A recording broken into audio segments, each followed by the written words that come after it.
The phone rings off the hook. Thanks for calling. It's been a super busy winter compared to, probably the last 5 that I recall. This year, our call center has just been crazy with middle of the night calls. Many homeowners are seeking out the services of businesses like 1 Hour Heating and Air.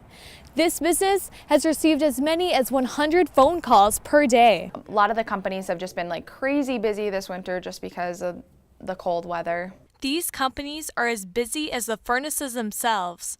Preston is one of the furnace fixers in high demand. That one was loose. We've been working probably about 60 to 70 hour weeks on average, I'd say, through most of the winter.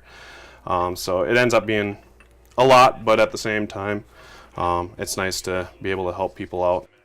Homeowners can be proactive. Something a customer can take care of just by checking their filter monthly and making sure it's not building up with a lot of dust. Dirty filters are not the only culprits. Some plugged heat exchangers this year with just them plugging up with soot. Overall, general cleanliness goes a long way. To combat the cold, furnaces fight day and night.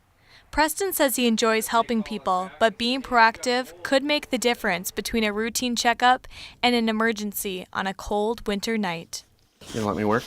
Reporting for Studio One, I'm Katie Fletcher.